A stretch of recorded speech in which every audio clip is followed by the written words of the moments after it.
Bonsoir à tous et bienvenue dans l'actualité de ce jeudi. Les trois grandes figures de la politique ivoirienne se sont rencontrées cet après-midi. Alassane Ouattara a échangé au palais de la présidence avec ses prédécesseurs, Laurent Gbagbo et Henri Konan Bédié. Et notre portrait de ce soir est celui de Namisatou, une étudiante studieuse qui suit les cours à la fois à l'université et en grande école. Dans le Poro, son courage séduit tout le monde. Voilà pour le programme.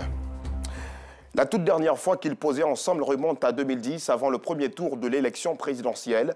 Ce jeudi, Alassane Ouattara a reçu au palais de la présidence ses prédécesseurs Laurent Gbagbo et Henri Konan Bédié. L'une des résolutions majeures du dialogue politique initié en début d'année. Cette réunion vise la décrispation du climat politique, mais aussi le renforcement de la cohésion sociale. Nous vous avons demandé ce que vous inspire justement cette rencontre entre les trois grandes figures de la politique ivoirienne. Regardons ensemble ces propos recueillis par nous, Sangaré. C'est des rencontres qu'il faut encourager et nous souhaitons que vraiment qu'il nous sorte quelque chose de positif et durable, quoi. C'est une très bonne initiative qui participe, n'est-ce pas, de la décrispation de l'atmosphère politique. Et que cette rencontre, n'est-ce pas, sera donc l'occasion pour les Ivoiriens de voir que la Côte d'Ivoire est véritablement réconciliée. Hier, c'était des animosités. Aujourd'hui, si ça pose, c'est par rapport au dialogue. Le plus grand président de Côte d'Ivoire, Oufou Boigny, a toujours dit qu'il faut que tout finisse toujours par le dialogue. Donc, nous espérons et nous osons croire, en tant qu'Ivoiriens, ils doivent s'attendre, se comprendre pour dire qu'il faut et ils doivent laisser un héritage gérable par des jeunes gens. Quand le pays n'est pas stable, ça agit sur nos affaires, sur nos entreprises. Et nous avons besoin, en tant qu'Ivoiriens, nous avons besoin de ça. Nous avons besoin de cette rencontre. Nous avons besoin que ces trois acteurs politiques puissent s'asseoir, se parler et trouver une formule pour que les Ivoiriens soient véritablement réconciliés. La Côte d'Ivoire est une et indivisible et les violences doivent être bannies de notre pays. Un message directement adressé à ces jeunes, à ces bandes de jeunes qui ont semé la terreur dans la ville d'Odiéné. Au moins 2 personnes sont mortes dans ces affrontements. Les violences ont duré toute la nuit du mardi 12 juillet et se sont prolongées dans la journée du mercredi 13 juillet 2022. Selon l'agence ivoirienne de presse, la bagarre a opposé des jeunes des quartiers Libreville et Vakabala. Un règlement de compte sur fond d'antécédents entre les jeunes de ce quartier serait à l'origine de cette bagarre. Un couvre-feu de 7 jours a été instauré hier par le préfet de la région du Kabadougou et préfet d'Odiéné. Il commence à 20h et prend fin à 6h du matin. Intéressons-nous à présent au métier de bagagiste. On les retrouve dans les marchés et les gares routières d'Abidjan. Certains transportent les bagages à l'aide de poussettes, quand d'autres n'utilisent que leur tête. C'est un métier qui nourrit son homme, mais les bagagistes rencontrent aussi des difficultés qu'ils ont décidé de partager avec nous ce soir dans ce reportage d'Anissette Konan Blessing. À Djamé marché Gouro, 8h ce matin. Koné est à son poste. La trentaine révolue, il dit préférer ce métier de bagagiste à l'oisiveté. On est là, on ne gagne pas de travail, il n'y a rien. À cause on prend un boulot, on devrait s'en faire. Donc on gagne plus de mailles. Pour moi, le boulot, il y a un client, on prend client, on prend par exemple 200, 300, 500. On devrait aller ça. Comme Koné, Aliou lui exerce ce métier depuis bientôt 10 ans. Être bagagiste n'est pas sans difficulté, assure-t-il. Souvent, il y a des gens qui nous évitent et nous prennent comme ça. Et disent nous on est séparés, on ne veut pas travailler, on vient pousser le bread. On n'est pas travaillé pour faire ça, pour ça on vient pousser le bread. Souvent on peut faire un jour même 1000 francs, on ne peut pas gagner. Il y a les clients qui nous fatiguent. Tu peux dire, tu vas prendre là combien? Tu peux dire ça 1000 francs, arriver là-bas, il va te donner 500. Quand il plaît, ça ne marche pas. C'est pas tout le monde qui veut au marché. Il appelle donc à l'aide de qui veut bien leur apporter un coup de main. On veut que l'État nous a envoyé nos propres bread. On va pousser ça. Pour les clients, ces jeunes gens constituent une main-d'œuvre utile. En tout cas, moi, dès que je les vois, je suis contente parce que j'ai mal aux pieds. Du coup, ça m'aide pour 500 francs seulement. Ils sont bien, ils font un bon travail. Non loin de là, Patrick, lui, est bagagiste poids lourd. Le jeune homme n'a aucunement besoin de brouette. Sa tête ou ses épaules suffisent largement. Je n'ai pas les moyens pour m'acheter une brouette. C'est soulevé, c'était lourd. Je me suis défendu un peu. Par barrage, je peux avoir 300, 500 à journée. Avec mon bras, je me défends un peu bien. Les bagagistes travaillent sous l'œil d'un superviseur. Ici, il s'appelle Mahmoud. Pour lui, c'est un métier qui nourrit bien son homme. Quand ça vient garé comme ça, j'appelle mes petits, ils viennent prendre, ça dépend des petits, ils prennent 2 ou 3 ou 4. Tu vois, non? Maintenant, la palotte, il y a 50 dedans. Je les paye 1500. Tu vois, 2000. Ça nous aide beaucoup. En cette saison de pluie, exercer ce métier de bagagiste s'avère difficile. La boue n'arrange absolument rien à leur activité. Merci beaucoup, Anicette Conan-Blessing. Un mot d'éducation dans cette édition avec la célébration de l'excellence à Logoualé dans le département de Mans. Les meilleurs élèves des classes de CP1 au CM2 de l'inspection primaire de la ville sont honorés. Le maire leur a donné des médailles, des diplômes et leur a aussi offert des dons en nature et en espèces. Voilà de quoi motiver les autres pour l'année prochaine. Gervais Kwasi. C'est la cour de la mairie qui a servi de cadre à cette cérémonie du mérite. Ce sont 121 élèves les plus excellents de l'inspection de l'enseignement primaire de Logoualé qui ont été distingués devant leurs parents, maîtres, responsables de l'éducation nationale et de l'alphabétisation, mais aussi des élus avec à leur tête la première magistrate de la commune. À vous, mes futurs ministres, préfets, sous-préfets, magistrats, maires, députés, enseignants, etc. Je vous adresse mes sincères félicitations, chers enfants. Quant à ceux qui ne seront pas primés ce jour, je vous exhorte à redoubler d'efforts afin que vous soyez comptés parmi les récipiendaires à la prochaine édition. Les acteurs du système éducatif n'ont pas taré d'éloges à l'endroit de l'équipe municipale pour les actions en faveur de l'école. 30 octobre 2021. Remise d'un bâtiment de 3 classes à Dakouple. 20 octobre 2021. Remise d'équipements en mobilier aux écoles de la commune de Logoualé. 25 mai 2022. Célébration de la journée de l'excellence et du mérite sous le parrain de Madame le maire au lycée moderne de Logoualé. Aujourd'hui, célébration de la journée de l'excellence et du mérite à l'école primaire sous le parrainage de Madame le maire. Il s'agit pour Madame le maire d'améliorer les résultats scolaires des enfants en créant des conditions meilleures d'enseignement-apprentissage. Le représentant du directeur de l'éducation nationale et de l'alphabétisation a traduit ses félicitations et encouragements aux lauréats. Les maîtres mots de notre action éducative doivent être mérite, qualité, excellence. L'école, c'est le meilleur chemin pour préparer l'avenir. La vérité sort de la bouche des enfants, a-t-on coutume de dire. À ce propos, écoutons le porte-parole des élèves primés. Maman Jeannette Badouel, grâce à votre vision futuriste de l'éducation, vous avez construit des écoles dans presque tous les villages de la commune de Logoualé. Et aujourd'hui, vous nous gratifiez de cadeaux. Nous vous en remercions sincèrement et du fond du cœur. Nous vous promettons de continuer à bien travailler afin de toujours mériter votre confiance. Les enseignants de l'inspection de l'enseignement primaire de Logoualé qui se sont démarqués par leur abnégation au travail conformément aux règles et principes de la pédagogie ont également été honorés. Ce n'est un secret pour personne. Le don de sang est un acte simple qui sauve des vies. À l'intention des personnes atteintes de drépanocytose ou d'anémie, la fondation LIA, en collaboration avec les entreprises du secteur de distribution des produits pétroliers, a organisé une collecte de dons de sang à Geste aussi et Pétro-Ivoire. L'objectif de cette opération est de collecter 500 poches de sang. Le reportage de Yacouba Koulibaly et Kone Pargasoro d'Emadongi.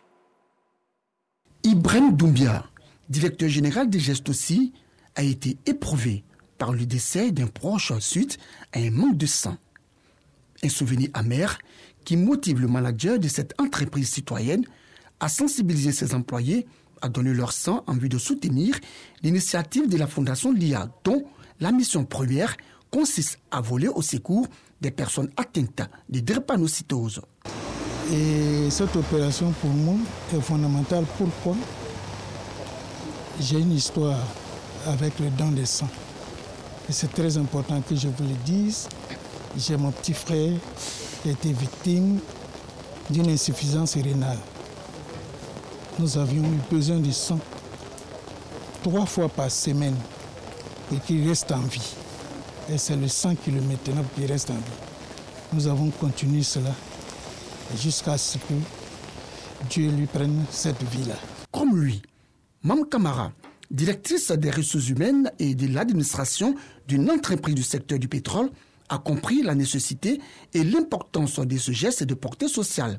Elle fait don de son sang après avoir motivé son personnel. Le personnel a été mobilisé et est venu spontanément. Je donne mon sang, et toi? C'est le slogan de la Fondation LIA en collaboration avec les entreprises du secteur de la distribution de produits pétroliers. L'objectif, c'est créer cette culture du don de sang, mais surtout pallier un déficit criard de sang en Côte d'Ivoire. Nous espérons collecter au moins 500 poches. Un appel bien perçu par les employés des entreprises concernées. J'appartiens à une entreprise qui se veut citoyenne et par la grâce de Dieu, on a une relative bonne santé. Donc si on peut partager le sang pour sauver des vies, voilà, donc c'est avec beaucoup de fierté que nous donnons le sang ce matin. Boussou, responsable du service médical, invite les populations à donner leur sang pour sauver des vies humaines. Après la première phase de l'opération avec les entreprises du secteur de distribution de produits pétroliers, le démarrage de la seconde phase est prévu du 1er au 7 septembre prochain. Objectif, collecter une centaine de poches de sang à la fin de l'opération. La saison des pluies continue de mettre à mal l'inquiétude de certaines populations. À 7 km d'Abidjan, la commune d'Azagué en fait les frais. Le quartier d'Ioulabougou est dans l'impasse. Les riverains sont bloqués chez eux. L'eau de ruissellement a fermé les voies d'accès au quartier. Les maisons, elles, sont menacées par l'érosion du sol. Regardons ensemble ce reportage de Clarisse Kanyala et Ami Koulibaly. Ça fait quelques jours qu'on n'arrive pas à aller au boulot parce que là, on ne peut pas marcher pour aller. La voiture même est garée ici. Ça fait 3 jours parce que la voie n'est pas bonne. La voie même qu'on comptait là-dessus, c'est celle qui est ici, dégradée. Alors on était obligé de dévier. La déviation aussi qu'on a prise, c'est pareil. Quand il pleut, il y a la route qui est coupée. Alors on ne peut pas voyager, on ne peut pas aller non plus au travail, on est coincé. C'est de cette voie qu'il s'agit. La seule qui mène au quartier d'Ioulabougou dans la commune d'Azagué. Elle est impraticable depuis 3 jours maintenant. Moussa n'est pas seul dans cette situation. Cela fait 3 jours que Mamine n'a pas pu se rendre non plus au travail dans la commune du Plateau. Ces absentéismes-là, personnellement, ça ne m'arrange pas du tout. Ça n'arrange pas, je vais dire, ma carrière professionnelle. Et là, en tant que mère aussi, c'est un problème. Pas plus tard que le mois dernier, j'ai dû porter mon bébé au dos, laissant mon véhicule ici, porter mon bébé au dos, aller m'arrêter au bord de la route pendant des heures pour qu'un motocycliste de passage s'arrête là, me prenne. Au bord de cette voie dégradée, vit Fanta et sa famille depuis plus de 20 ans. Les fortes pluies de cette année ont fini par avoir raison de sa maison. La maison est condamnée. Ce n'est plus qu'une question de temps. Quand il pleut, toute ma cour est inondée. Je n'ai pas les moyens pour me prendre une maison. Tous ces gros tuyaux que vous voyez n'ont pas pu régler la situation. Quand il pleut, j'évacue mes enfants chez les voisins. C'est vraiment difficile. Je vis chaque jour avec la peur au ventre. Selon les riverains, le quartier ne dispose d'aucune canalisation pour faciliter l'évacuation des eaux pendant la saison des pluies. On n'a pas de caniveau. La route, l'eau vient avec une forte pression. Donc ça casse la route. Nous, on veut que l'État vienne reprofiler ces routes-là. La route soit bitumée. Par faute de routes, on a perdu des gens ici, surtout les femmes enceintes, et puis ils ne savent pas comment aller jusqu'à l'hôpital. Pour rectifier le tir, les riverains prennent leur destin en main. Ce matin, on a voulu résoudre le problème à notre manière, comme on le fait à chaque saison de pluie. Essayer de faire un passage d'eau, une petite canalisation, mettre le sable dans des sacs vides pour freiner un peu le courant d'eau. Mais toutes les tentatives de solutions entreprises par les riverains n'ont été que temporaires face à la forte pression de l'eau. Ils appellent donc à l'aide. C'est un cri de cœur que nous voulons lancer au premier responsable qui est le président de la République. Parce qu'aujourd'hui, c'est un calvaire à cause de la pluie. Un certain nombre de personnes ne peuvent même pas sortir de leur maison. En attendant qu'une solution définitive soit trouvée, ces populations vivent dans le désarroi. Et la saison des pluies, elle, va durer encore 6 semaines selon la Sodexam. La France célèbre ce jeudi la fête nationale du 14 juillet. Et pour le traditionnel défilé militaire, l'Élysée a invité les pays d'Europe de l'Est. Avec la guerre en Ukraine, il était question de les mettre à l'honneur. Des défilés sous haute surveillance avec le déploiement partout en France de quelques 12 500 policiers et gendarmes. Allez, place à présent au portrait de ce jour.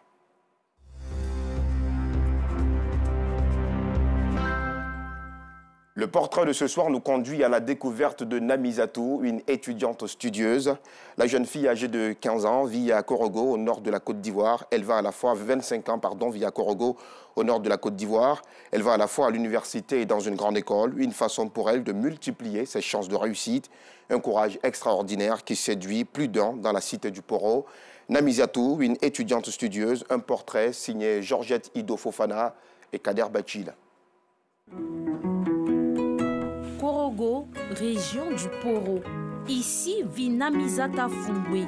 Âgée de 15 ans, elle est étudiante en communication dans une grande école de la ville. Ce jour, elle se prépare pour les cours. Quand j'ai cours à 7h, 7h30, et je me lave, j'aide un peu à faire le ménage, et puis je prends le petit déjeuner, je prends ma moto et je vais à l'école. La communication, c'est ma passion. Selon son père, Namisata fait partie des meilleurs élèves de sa génération. Il s'en réjouit. Depuis que l'âge de 4 ans, j'ai senti en elle qu'elle a vraiment un talent. Et donc on l'a inscrite tout de suite au CP1. Et elle ne nous a pas déçus jusqu'à ce jour. Elle a même sauté des classes. Elle est allée non seulement à l'âge de 4 ans, mais quand elle est arrivée en classe de 5e, vous voyez son bulletin là, elle avait quelque chose de 15 de moyenne. Donc j'ai dû la faire sauter la classe de 4e. Et elle est en 3e. Grande fut ma surprise, elle a été la première en 3e avec 14 de moyenne.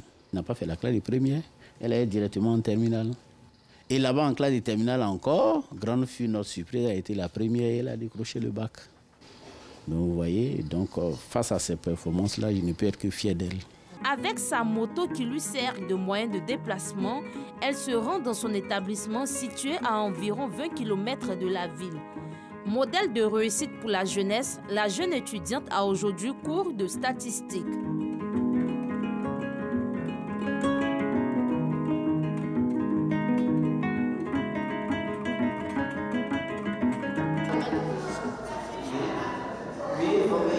Monsieur, au niveau des paramètres de position, nous avons le mode, les quartiers, nous avons la médiane et l'écart, la moyenne. Malgré son jeune âge, Namisata se distingue de la plus belle des manières en classe selon son professeur. Elle se distingue par son courage et sa détermination. Voilà, il faut dire qu'aussi pendant les cours, elle essaie de faire de son mieux. Elle participe du mieux du possible qu'elle peut. Voilà, c'est une fille aussi quand elle ne maîtrise pas quelque chose, elle fait l'effort d'approcher ces professeurs que nous sommes.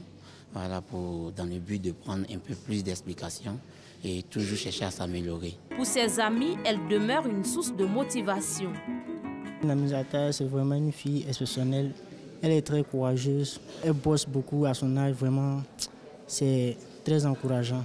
Quand on la voit en train de répondre aux questions comme ça, de façon très exceptionnelle, on est très content de la voir. Elle est très, très intelligente. Ça nous donne le courage aussi d'être comme elle, de s'exprimer comme elle, parce qu'elle sait très bien s'exprimer. Une fille studieuse, compréhensive. Au niveau des cours aussi, quand elle ne comprend pas quelque chose, elle me demande si je peux l'expliquer, je lui explique. Si moi aussi je ne comprends pas, elle aussi elle m'explique. Les cours terminés, elle se rend à l'université Peleforo Gonkoulibaly où elle est inscrite également en licence 1 de droit.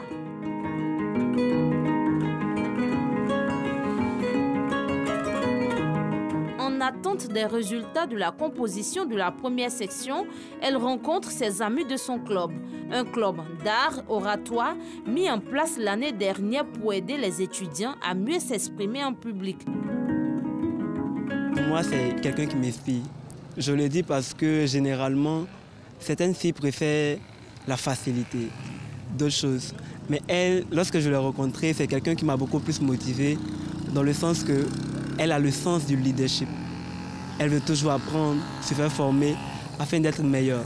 Comme on a terminé ici avec mes amis en faculté de droit, je suis passée un peu voir mes amis, leur faire un coucou. Et j'ai aussi mon club d'art oratoire ici, donc je suis passée voir pour faire quelques réformes et tout ça. C'est un peu mon quotidien, quoi. Quand je quitte de l'autre côté, je viens prendre des cours ici. Namizata est une fierté pour ses amis, mais aussi pour son parrain, Lassina Ouattara dit l'ASPR, député de Korogo qu'elle a séduit par son excellent travail. Faire la promotion de l'excellence est un vœu cher au président de la République.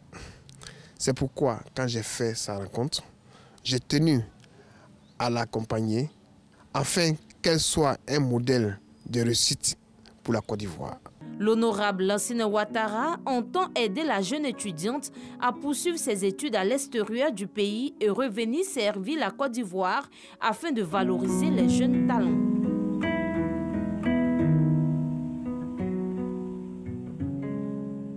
Inspirante Namizata qui me pardonnera de lui avoir donné 25 ans, elle a plutôt 15 ans. Merci de nous avoir suivis. À demain.